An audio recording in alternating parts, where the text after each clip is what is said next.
ನಮಸ್ಕಾರ ಫ್ರೆಂಡ್ಸ್, ಕಿವಿಮಾತು ಕಿಚನ್ಗೆ ತಮಗೆಲ್ಲರಿಗೂ ಸ್ವಾಗತ. ಇಂದಿನ ವಿಡಿಯೋದಲ್ಲಿ ಆಲೂ ಪಕೋಡ ಮಾಡುವ ವಿಧಾನವನ್ನು ನೋಡೋಣ. ಬೇಕಾಗುವ ಸಾಮಗ್ರಿಗಳನ್ನು ತೋರಿಸಿದ್ದೇನೆ, ಸ್ವಲ್ಪ ಝೂಮ್ ಹಾಕಿ ನೋಡಿ. ಮೊದಲು ಆಲೂಗಡ್ಡೆಯನ್ನು ಬೇಯಿಸ್ಕೋಬೇಕು. ಬೇಯಿಸ್ಕೊಂಡು ಇಟ್ಕೊಂಡು ಹೆರ್ಜು ಮನೆಯಲ್ಲಿ ಅದನ್ನ ಹೆರ್ಜಬೇಕು ನೀಟಾಗಿ. ಬೇಯಿಸಿದ ಆಲೂಗಡ್ಡೆಯನ್ನು ಗಂಟಿಲ್ಲದೆ ಇರೋ ಥರ ಸ್ಮ್ಯಾಶ್ ಮಾಡ್ಕೋಬೇಕು. ಈ ಥರ ಕೊಬ್ಬರಿ ತುರಿಯೋದ್ರಲ್ಲಿ ಬೇಯಿಸಿದ ಆಲೂಗಡ್ಡೆಯನ್ನು ತುರ್ಕೋಬೇಕು, ಅಂದರೆ ಗಂಟಿಲ್ಲದೆ ಇರೋ ಥರ ಸ್ಮೂತಾಗಿ ಬರುತ್ತೆ. ಮೊದಲು ಬಾಣಿಗೆ ಇಟ್ಟು ಸ್ಟವ್ ಆನ್ ಮಾಡಿ ಮೊದಲು ಎಣ್ಣೆ ಹಾಕಿ ಅದನ್ನ ಕಾಯಕ್ಕೆ ಬಿಡಬೇಕು. ಎಣ್ಣೆ ಪೂರ್ಣವಾಗಿ ಕಾದ ನಂತರ ಸಾಸಿವೆ, ಒಂದಿಷ್ಟು ಜೀರಿಗೆ, ಸಣ್ಣಗೆ ಕಟ್ ಮಾಡಿಕೊಂಡಂತಹ ಈರುಳ್ಳಿಯನ್ನು ಹಾಕಬೇಕು. ನಂತರ ಕಸೂರಿ ಮೇಥಿ ಹಾಗೂ ಕರಿಬೇವು. ಈರುಳ್ಳಿ ಅದು ಹಸಿ ಸ್ಮೆಲ್ ಬಹಳ ಇರುತ್ತಲ್ಲ, ಹಾಗಾಗಿ ಸ್ವಲ್ಪ ಎಣ್ಣೆಯನ್ನು ಜಾಸ್ತಿ ಹಾಕಿ ಹಸಿ ಸ್ಮೆಲ್ ಹೋಗುವವರೆಗೂ ಇದನ್ನು ಚೆನ್ನಾಗಿ ಎಣ್ಣೆಯಲ್ಲಿ ಫ್ರೈ ಮಾಡ್ಕೋಬೇಕು. ಬೇಯಬೇಕು ಅಂತಂದು ಸ್ವಲ್ಪ ಅರಿಶಿನ ಪುಡಿ ಬೇಗನೆ ಹಾಕಿ.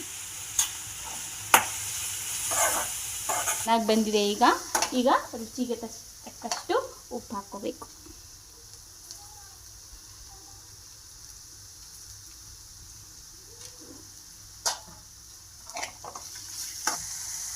ಹಸಿ ಖಾರ, ಸ್ವಲ್ಪ ಟೇಸ್ಟ್ ಬರಲಿ ಅಂತಂದು ಬೆಲ್ಲ,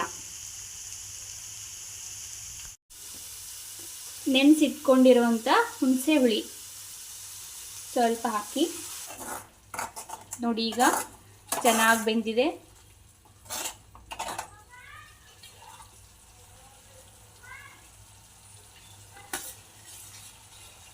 ಈಗ ಬೇಯಿಸಿದಂಥ ಆಲೂಗಡ್ಡೆಯನ್ನು ಇದಕ್ಕೆ ಹಾಕಬೇಕು.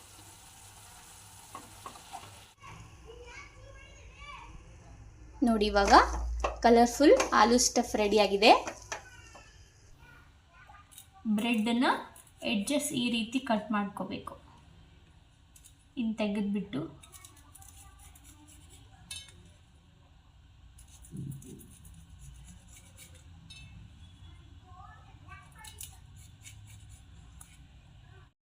ಈ ಥರ ಕಟ್ ಮಾಡಿ ಇಟ್ಕೋಬೇಕು.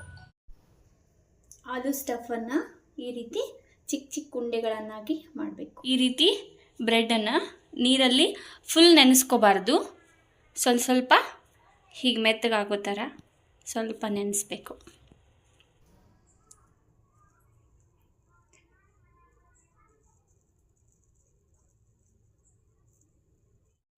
ಸ್ಟಫನ್ನು ಬ್ರೆಡ್ಡಲ್ಲಿ ತುಂಬ್ಕೊಂಡ್ಬಿಟ್ಟು ಈ ರೀತಿ ಕಾದ ಎಣ್ಣೆಯಲ್ಲಿ ಕರ್ಕೋಬೇಕು. ಈ ರೀತಿ ಬ್ರೌನ್ ಕಲರ್ ಬರೋವರೆಗೂ ಕರಿಬೇಕು. ಈ ಥರ ಕೆಚಪ್ ಜೊತೆ ಹಚ್ಕೊಂಡು ತಿನ್ಬೋದು.